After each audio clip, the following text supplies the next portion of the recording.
السلام علیکم ورحمۃ اللہ وبرکاتہ۔ الحمدللہ الذی نحمده ونستعینه ونستغفره ونؤمن به ونتوکل علیہ ونعوذ باللہ من شرور انفسنا ومن سیئات اعمالنا من يهده الله فلا مضل له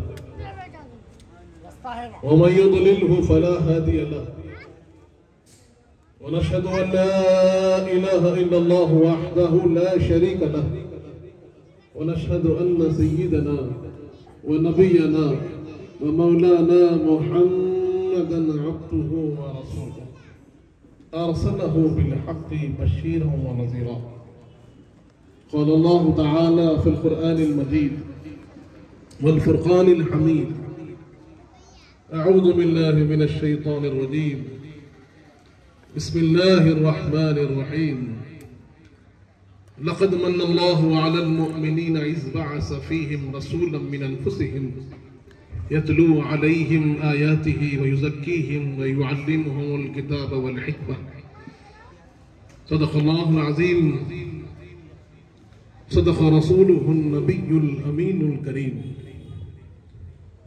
ونحن على ذلك لمن الشاهدين والشاكرين والحمد لله رب العالمين وقال تعالى في شان حبيبه الكريم إن الله وملائكته يصلون على النبي يا أيها الذين آمنوا صلوا عليه وسلموا تسليما اللهم صل على سيدنا محمد وعلى آل سيدنا مولانا محمد وبارك وسلم۔ اے ختم رسول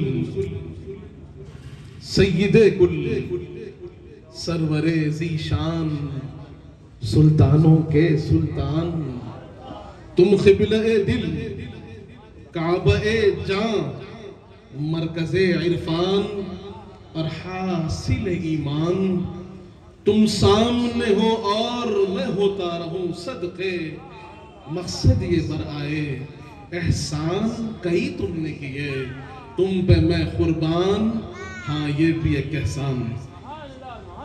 حضرت شیخ الاسلام لعیق رحمت اللہ علیہ فرماتے ہیں کہ مشکات نبوت کی ضیاء دیکھ رہا ہوں، مشکات نبوت کی ضیاء دیکھ رہا ہوں، صدیق میں فاروق میں عثمان علی میں، صدیق میں فاروق میں عثمان علی میں دیوانے ہیں جو کل سے جدا کرتے ہیں جز کو، دیوانے ہیں جو کل سے جدا کرتے ہیں جز کو، جو بات نبی میں ہے وہی آل نبی میں، جو بات نبی میں ہے وہی آل نبی میں۔ برادران عزیز یقیناً دل کی گہرائیوں سے میں مبارکباد دوں گا یہاں تشریف فرما اور اس بزم کو سجانے والے تمام حضرات کو، اور خصوصی مبارکباد جو محفل کو جو سما کو باندھا ہے ہمارے حبیب صاحب یہاں تشریف فرما ہے کہ جس انداز میں انہوں نے پڑھا اور جن کلاموں کو جن اشعار کو پے در پہ ایک کے بعد ایک سارے آداب کے ساتھ اس کو پیش کر دیا کہ ساری نسبتوں کا خیال بھی رکھا اور لوگوں کو بتا بھی دیا کہ ہم کون ہیں، کہاں سے کہاں تک ہمیں فیض پہنچتا ہے۔ برادران عزیز جب ہم نے حضور پاک صلی اللہ علیہ وآلہ وسلم کی محبت اور آپ کی اتباع پر ایک کامل خطاب سنا تو ہم اس بات کو جاننے کی ضرورت محسوس کرتے ہیں کہ اس محبت کے تقاضے کیا ہیں، اتباع کی کیفیت کیسی ہونی چاہیے، جہاں رب العزت پروردگار عالم ہمیں حکم دے رہا ہے کہ اے لوگوں ہمارے حبیب کا تمہارے درمیان میں جلوہ فرما ہونا، تمہارے درمیان میں ان کا تشریف فرما ہونا، یہ اللہ کا سب سے بڑا احسان ہے، رب العزت پروردگار نے اپنے احسان کو جتایا اور ہمیں بتایا کہ اے لوگوں، حضور پاک کا تشریف لانا یہ تمہارے لیے اللہ کا احسان ہے، اس کی قدر کرو، اس کی قدر کرو، اس نعمت عظمیٰ کی جتنی تعظیم کرو کم ہے۔ جہاں پروردگار عالم نے سمجھایا کہ حضور پاک کی آمد سارے عالمین کے لیے رحمت ہے، کہیں فرمایا حضور پاک کی آمد تاریکی کو چھانٹنے والا وہ نور ہے، حضور پاک کی آمد لوگوں کے لیے خوشخبری کا ذریعہ ہے، حضور پاک کی آمد لوگوں کے لیے ہدایت کا سامان ہے، حضور پاک کا تشریف لانا لوگوں کو نجات کی طرف لے جانا ہے۔ تو وہیں پر اللہ نے ہمیں یہ بھی فرما دیا کہ جب ہمارے حبیب تمہارے درمیان تشریف لائے وَتُعَزِّرُوهُ وَتُوَقِّرُوهُ، کہ بطور غلام کے، بطور مومن کے، بطور بندے کے تمہارا یہ فرض بنتا ہے کہ تم میرے حبیب کی خوب تعظیم کرو، خوب تکریم کرو۔ برادران عزیز، تعظیم کی ابتدا ادب سے ہوتی ہے، محبت کی ابتدا جو ہوتی ہے وہ ادب سے ہوتی ہے۔ اس دربار عالی کے آداب بھی پروردگار عالم نے سکھائے۔ سوچئے اس دربار کا عالم کیا ہوگا،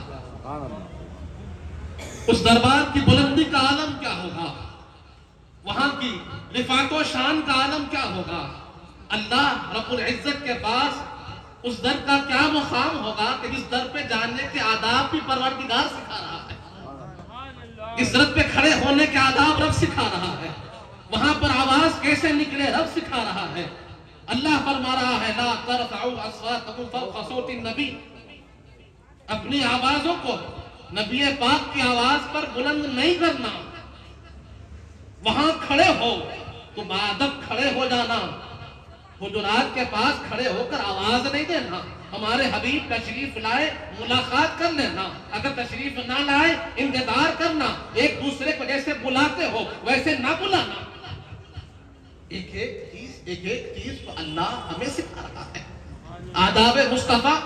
پروردگار عالم مومنین کو بتا رہا ہے کہ مومنوں یہ در کوئی عام در نہیں ہے، ارے جہاں اگر کوئی ظالم آ جاتا ہے اپنی جان پر ظلم کر کر، اللہ فرماتا ہے وَلَوْ أَنَّهُمْ إِذْ ظَلَمُوا جَاءُوكَ، اے حبیب اگر یہ لوگ اپنی جانوں پہ ظلم کر لیں اور آپ کے در پر آ پڑے ہو جائے، آپ کے پاس آ کر کھڑے ہو جائے، آپ کے پاس حاضر ہو جائے، اس کے بعد پھر اللہ سے مغفرت طلب کرے، اللہ سے مغفرت طلب کرے، اور حبیب پاک بھی اللہ سے مغفرت طلب کرے، لَوَجَدُوا اللَّهَ تَوَّابًا رَحِيمًا، یقیناً جب آپ ان کے لیے مغفرت طلب کریں گے، جب یہ آپ کے در پر آ کر کھڑے ہو جائیں گے تو پھر یقیناً ان کو اللہ خوب توبہ قبول کرنے والا اور رحم کرنے والا ملے گا۔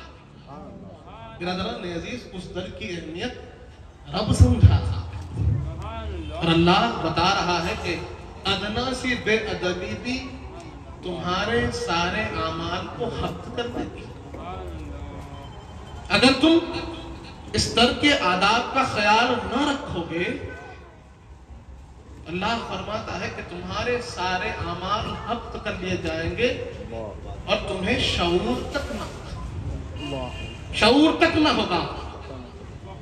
لوگ سمجھتے رہیں گے کہ ہماری نمازیں چل رہی ہیں، ہمارے روزے چل رہے ہیں، ہمارے ذکر چل رہے ہیں، صدقہ خیرات چل رہا ہے، لیکن اللہ فرما رہا ہے کہ اگر تم اس در کے آداب کا خیال نہ رکھو گے کہ تمہارے سارے اعمال حق ہو جائیں گے وَأَنْتُمْ لَا تَشْعُرُونَ، اور تمہیں اس کا خیال تک نہ ہوگا۔ سورہ حجرات ہمیں سمجھا رہا ہے۔ برادران عزیز، تو محبت میں سب سے پہلا جو قرینہ ہے وہ ادب ہے۔ شاعر نے خوب کہا ادب پہلا قرینہ ہے محبت کے قرینوں میں، کہ اگر اس راستے پر چلنا چاہتے ہو تو پہلا قدم ادب ہوگا۔ ادنا بے ادبی رب کو پسند نہیں۔ اللہ فرما رہا ہے لا تقولوا راعنا، کہ رائنا نہیں کہنا، عربی زبان جاننے والے اس بات کو سمجھتے ہیں کہ عربی لفظ کے کئی الگ الگ معنی ہوتے ہیں. ایک لفظ عین آنکھ کے لیے بھی ہوتا ہے، چشمے کے لیے بھی ہوتا ہے، گھٹنے کے لیے بھی ہوتا ہے، سونے کے لیے بھی ہوتا ہے، اور مؤدبوں نے، ادیبوں نے اس کے 70 معنی بتائے. اسی طرح راعی کا لفظ ہماری رعایت کیجیے اس لیے بھی آتا ہے اور چرواہے کے لیے بھی آتا ہے. تو جب صحابہ کرام حضور کی بارگاہ میں عرض کرتے ہیں راعینا یا رسول اللہ، ہماری رعایت کیجیے، ہماری طرف توجہ دیجیے، تو یہ یہودی کیونکہ مزاج پہ شرارت تھی، کہتے کہ تم اپنے نبی پاک کو راعی کہتے ہو. اس کا مطلب وہ چرواہا لے کے، چرواہا لے کے کہتے کہ تم اپنے نبی پاک کو راعی کہتے ہو. اللہ کو اتنی سی بات بھی پسند نہیں آئی. اللہ نے حکم نازل فرما دیا، اے حبیب ان سے کہہ دیجئے تو کہ تم راعینا نہیں کہنا بل قولوا انظرنا، بلکہ کہنا کہ نظر کرم فرمائیے، نظر کرم فرمائیے. الفاظ میں نیت نہیں ہے، شائبہ نہیں ہے. صحابہ کرام کے دل صاف ہے، نیتیں صاف ہیں، ان کی نیت میں اخلاص ہے، محبت ہے، ہر چیز ان کے اندر ہے. لیکن اگر کوئی غیر بھی شائبہ نکال رہا ہے، شک ہو رہا ہے، تو اللہ اس شائبے کو، اس شک کو بھی دور کرتا ہے. اس دربار کا ادب رب یوں سکھا رہا ہے. برادران عزیز، حضرت عمر فاروق رضی اللہ عنہ کیسے صحابی، کیسی شخصیت ہے، ہر اعتبار سے بلندی آپ کو حاصل ہے. اسم بھی بلند، آواز بھی بلند، شخصیت کا انداز بھی بلند. جب یہ آیت کریمہ نازل ہوئی لا ترفعوا اصواتکم، تو حضرت عمر فاروق حضور کی بارگاہ میں حاضر ہی نہیں ہوتے، حضور کے پاس حاضر نہیں ہو رہے ہیں. کچھ دن گزر گئے، حاضری کا شرف حاصل نہ ہوا. لیکن صحابہ کرام کی یہ مزاج بھی تھا، یہ بے چینی اور بے قراری بھی تھی کہ جب تک حضور پاک کے چہرے انور کے جلووں کو نہ دیکھتے بے چین ہو جاتے، بے قرار ہو جاتے، ان کو چین نہ ملتا. حدیث پاک یاد آ رہی ہے، اما جان بی بی عائشہ صدیقہ رضی اللہ عنہا روایت فرماتی ہے کہ ایک انصار صحابی حضور پاک کی بارگاہ میں حاضر ہوئے، آ کر عرض کیا یا رسول اللہ، میں اپنے گھر میں بیٹھا تھا، آپ کی یاد آ گئی، آپ کی یاد کی کیفیت ایسی بڑھنے لگی، آپ کی یاد ایسی آنے لگی، محبت کا انداز ایسا بڑھنے لگا کہ مجھے یہ یقین ہو گیا کہ اگر میں آپ کے چہرے انور کو نہ دیکھوں گا میری جان نکل جائے گی. میں دوڑتا ہوا آپ کے پاس حاضر ہو گیا، آپ کے چہرے کو دیکھا تو اطمینان ملا، آپ کو دیکھا تو سکون ملا، میری بے چینی بے قراری ختم ہو گئی. مجھے چین سکون ملتا ہے آپ کے چہرے کو دیکھنے سے. برادران عزیز، یہ صحابہ کرام کی کیفیت ہے. اور ایسے صحابہ کرام، ان میں حضرت عمر فاروق جب چند دن حاضری کا شرف حاصل نہ کیا تو بے چین ہو گئے، بے قرار ہو گئے اور حاضری کے لیے آ پہنچے. لیکن آواز بھی نہیں نکلتی، آواز بھی نہیں نکلتی. لوگوں نے کہا عمر کیا بات ہے، آواز سنائی نہیں دیتی، کیا بات ہے؟ آپ نے کہا کہ میں نے اپنے منہ میں کنکریاں رکھ لی ہے، میرا منہ کنکریوں سے بھرا ہے. پوچھا گیا کنکریاں کیوں؟ آپ نے کہا کہ تم نے نہیں سنا، اللہ کہتا ہے لا ترفعوا اصواتکم فوق صوت النبی، کہ حضور پاک کی بارگاہ میں آوازیں بلند نہیں ہونا. ان تحبط اعمالکم وانتم لا تشعرون، کہ تمہارے اعمال سارے حق ہو جائیں گے، تم شعور نہ رکھو گے. میں خوف کھاتا ہوں کہ اللہ نے مجھے بلند آواز دی ہے، اور اگر نادانی کا طور پر، غلطی کے طور پر بھی اگر میری آواز بلند ہو جائے اور میرا رب ناراض ہو جائے تو میں کیا منہ لے کر جاؤں؟ حضرت عمر فاروق کا ادب یہ ہے. برادران عزیز، آداب بہت ضروری ہے. برادران عزیز، حضرت عمر فاروق ادب سکھا رہے ہیں، حضرت صدیق اکبر ادب سکھا رہے ہیں، حضرت عثمان غنی ادب سکھا رہے ہیں. اور محبت کا انداز دیکھیے کہ آج لوگ اعمال کی بڑی قدر کرتے ہیں، کرنی چاہیے، ضروری ہے. اس پر بھی بات ہوگی کہ اعمال کی کیا اہمیت ہے ہماری زندگی میں. لیکن عمل ایمان کے بعد ہے. اس بات کو بھی سمجھنے کی ضرورت ہے کہ عمل کی بنیاد ایمان ہے. ایمان پر ہی عمل کی عمارت کھڑی ہوتی ہے. اور ہم نے حدیث پاک میں جانا ہے، حضور پاک فرماتے ہیں لا یؤمن احدکم حتی اکون احب الیہ من والدہ وولدہ والناس اجمعین. صحیح بخاری کی حدیث ہے. حضور پاک فرماتے ہیں کہ کسی شخص کا ایمان اس وقت تک مکمل نہیں ہوتا جب تک وہ حضور پاک کی ذات گرامی کو اپنے آپ سے، اپنے والدین سے، اپنی اولاد سے اور تمام لوگوں سے بڑھ کر محبت نہیں کرتا. حضور پاک نے فرما دیا کہ سب سے بڑھ کر محبت ہو حضور پاک سے ہو. اور حضور پاک کی محبت یہ ایمان کی بنیاد ہے. اور ایمان بنیاد ہے عمل کی. اس کی مثال یوں ہو سکتی ہے، آپ نے بارہا سمجھا ہوگا، سنا ہوگا کہ اگر کوئی ہمارا غیر مسلم دوست جو بڑا نیک ہے، بااخلاق بھی ہے، با کردار بھی ہے، لوگوں کی خدمت بھی کرتا ہے، NGOs چلاتا ہے، یتیموں کا بھی خیال رکھتا ہے، غریبوں کا بھی خیال رکھتا ہے، فقیروں کو کھلاتا ہے، اگر کوئی آ کر پوچھ لے کہ حضرت میں اتنے اچھے کام کرتا ہوں، کیا مجھے جنت ملے گی؟ ان اعمال کے بنیاد پر مجھے جنت ملے گی؟ ان نیکیوں کی بنیاد پر مجھے جنت ملے گی؟ کہ جو باتیں آپ نے سکھائی ہیں، جو اچھائیاں آپ نے بتائی ہیں، میں نے تمام اچھائیوں کو اختیار کر لیا ہے، کیا ان اچھائیوں کے بدلے، ان نیکیوں کے بدلے، ان اعمال کے بدلے میں جنت میں جا سکتا ہوں؟ تو ہم یہی کہیں گے کہ آپ ایمان لا لیجئے، آپ ضرور جنت کے مستحق ہو جائیں گے. تو معلوم یہ ہوا کہ جنت کے داخلے کے لیے عمل نہیں، ایمان ضروری ہے. اللہ کی رضا کے لیے عمل بعد میں، ایمان ضروری ہے.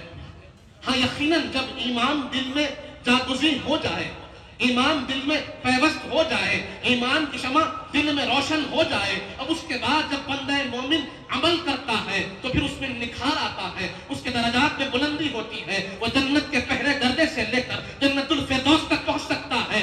کس سے؟ اپنے اعمال سے. لیکن اس کی بنیاد کیا بنتی ہے؟ ایمان. ایمان پر ہی عمل کی بنیاد کھڑی ہوتی ہے. عمل کھڑا ہوتا ہے ایمان پر. تو لوگ آج کیونکہ عمل کی بڑی تاکید کرتے ہیں تو جاننا چاہیے کہ عمل سے پہلے ایمان کی تاکید ہو. اور ایمان کی پختگی کے لیے، ایمان کی مضبوطی کے لیے اگر کسی چیز کی ضرورت ہے تو وہ حضور پاک سے محبت و نسبت کی ضرورت ہے. اب اس کی مثال ہم حضرت عثمان غنی رضی اللہ عنہ سے سمجھتے ہیں. حضرت عثمان غنی ہے جن کی شخصیت عرب مانتی ہے، اپنے بھی مانتے ہیں، برائے بھی مانتے ہیں. صلح حدیبیہ موقع ہے، حضور پاک صلی اللہ علیہ وآلہ وسلم اپنے صحابہ اکرام کے ساتھ تشریف فرما ہے. اہل مکہ نے کہا کہ ہم آپ کو عمرہ کرنے نہیں دیں گے، بیت اللہ کی زیارت کے لیے تشریف لانے نہیں دیں گے، آپ نہیں آ سکتے. اب حدیبیہ کے مقام پر حضور پاک ٹھہرے ہوئے ہیں. حضور پاک جانتے ہیں کہ حضرت عثمان کو یہ بڑی خطر کی نگاہ سے دیکھتے ہیں.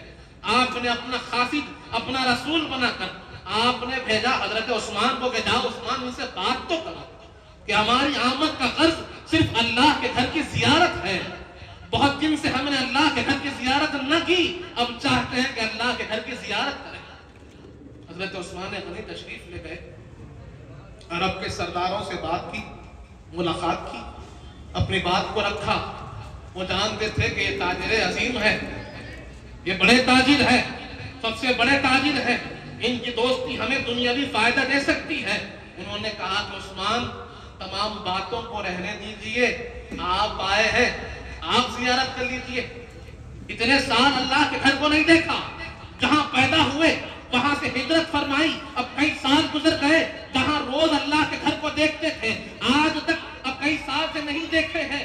آپ دیکھ لیجئے، آپ کو کوئی نہیں روکے گا. آپ طواف کیجئے، حجر اسود کا بوسہ لیجئے، آپ مقام ابراہیم کے پاس نماز پڑھیے، آپ کی عبادت کیجئے، ہم آپ کو نہیں روکیں گے. آپ کو ساری اجازت ہے لیکن آپ کی بات کو نہیں مانیں گے. حضرت عثمان غنی وہاں کھڑے ہو کر کہتے ہیں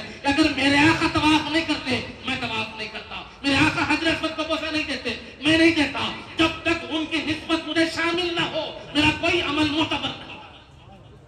کون ہے؟ حضرت عثمان ہے، اللہ کے گھر کے سامنے کھڑے ہیں، لیکن کہتے ہیں کہ اگر میرے آقا نہیں تو میری کوئی عبادت نہیں. برادران عزیز، آج ہماری عادتوں میں یہ کھوکھلا پن کیوں ہے؟ نمازوں میں وہ حلاوت کیوں نہیں؟ وہ مٹھاس کیوں نہیں؟ وہ کیفیت کیوں نہیں؟ اللہ سے وہ تعلق محسوس کیوں نہیں ہوتا؟ سجدوں میں وہ کیفیت محسوس کیوں نہیں ہوتی؟ وہ رفقت ہم پر تاریخ کیوں نہیں ہوتی؟ اگر یہ سوال ہم اپنے آپ سے کیوں نہیں کرتے کہ آخر وجہ کیا ہے؟ کہ مؤذن ہمیں بلا رہا ہے، امام ہمیں پڑھا رہا ہے، ہم نماز پڑھ رہے ہیں، لیکن کیفیت محسوس نہیں ہوتی. مسجد میں داخل ہوتے ہیں تو فکر مسجد کے باہر نظر آتی ہے، گھر کے خیال آتا ہے، دکان کا خیال آتا ہے، آخر خیال رب کی بارگاہ میں کیوں نہیں جاتا؟ برادران عزیز، اس کی وجہ یہ ہے کہ نماز نام ہے حضور پاک کی عطاؤں کا، نماز نام ہے حضور پاک کی سنتوں کا، نماز نام ہے حضور پاک کے اٹھنے بیٹھنے کا. اگر ہماری نقل اپنے آقا کی طرح ہوگی، اسی لیے تو حضور پاک نے فرمایا صلو کما رأیتمونی اصلی، کہ نماز ویسے پڑھو جیسے تم نے مجھے نماز پڑھتے ہوئے دیکھا ہے.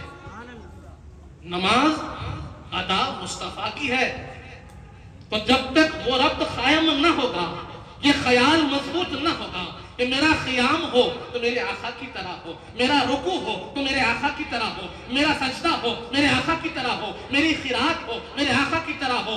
آج بہت لوگ یہ خیال جانتے ہیں کہ نعوذ باللہ اگر نماز میں حضور پاک کا خیال آ جائے تو نماز میں کوئی خرابی آتی ہے. ارے یہاں یہ بات سمجھنی ہوگی، جب تک یہ خیال مضبوط نہ ہو کہ میری نماز میرے آقا کی طرح ہے، نماز نماز نہیں ہوگی.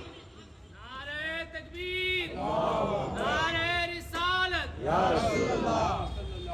برادران عزیز، اس بات کو سمجھنے کی ضرورت ہے کہ حلاوت کیفیت آتی ہے نسبت رسول سے، محبت رسول سے. اور اس کی مثالیں آپ کو ملیں گی کہ وہی صف تھی جہاں صحابہ بھی کھڑے ہوتے تھے، منافق بھی کھڑے ہوتے تھے. سبحان اللہ. وہی صف تھی کہ جہاں صدیق اکبر بھی امامت فرماتے تھے، حضرت فاروق اعظم بھی کھڑے ہوتے تھے، مولا علی بھی کھڑے ہوتے تھے، اور عبداللہ بن ابی بھی کھڑا ہوتا تھا. سبحان اللہ. بظاہر دکھنے کو رکوع اس کا بھی تھا، رکوع ان کا بھی تھا، سجدہ وہ بھی کرتا تھا، سجدہ یہ بھی کرتے تھے، لیکن اس کے لیے کہا گیا اسفل سافلین، ان کے لیے کہا گیا رضی اللہ عنہم ورضوا عنہ. ارے وہی صف ہے، وہی امام ہے، وہی قرات ہے، وہی سجدہ ہے، وہی رکوع ہے، لیکن پھر فرق کہاں آ رہا ہے؟ بات کیا ہے کہ وہی صف میں کھڑا ہو کر ایک اسفل السافلین کی طرف جا رہا ہے، اور وہی صف میں کھڑا ہو کر ایک رضی اللہ عنہم ورضوا عنہ بن رہا ہے. فرق ہے نسبت مصطفیٰ کا، فرق ہے محبت مصطفیٰ کا، فرق ہے تعلق برسول اور اپنے ایمان کی مضبوطی کا. کہ جس کے دل میں روشن ہے ایمان تو پھر وہ رضی اللہ عنہم ورضوا عنہ ہے. جس کے دل میں محبت مصطفیٰ ہے وہ رضی اللہ عنہم ورضوا عنہ ہے. جس کے دل میں حضور پاک کی رفقت ہے وہ رضی اللہ عنہم ورضوا عنہ ہے. اور جس کے دل میں مولا علی کی محبت نہیں، جس کے دل میں حضور پاک کی محبت نہیں، جس کے دل میں نفاق ہے، جس کے دل میں ایمان کی شمع نہیں چلتی، وہ پھر اسفل سافلین ہے. برادران عزیز، وہی سب فیصلہ کرتا ہے کہ کیوں منافق نماز پڑھ کر بھی کامیاب نہیں، اور وہیں پر صحابہ اکرام بلندیوں کو چھو رہے. فرق ایمان ہے، فرق ہے ایمان، اس کو سمجھنے کی. برادران عزیز، نماز بڑی اہم چیز ہے، لیکن صحابہ اکرام سمجھاتے ہیں کہ نماز کبھی ایسی بھی پڑھی جاتی ہے. صحیح بخاری کی حدیث ہے کہ کسی کو سمجھنے میں آسانی ہے. سبحان اللہ. صحیح بخاری میں حدیث پاک موجود ہے کہ حضور پاک صلی اللہ علیہ وآلہ وسلم جب تھوڑے سے بیمار ہوئے، کمزور ہوئے، تو آپ نے حضرت ابوبکر صدیق رضی اللہ عنہ کو حکم دیا، اے ابو بکر آپ امامت کریں.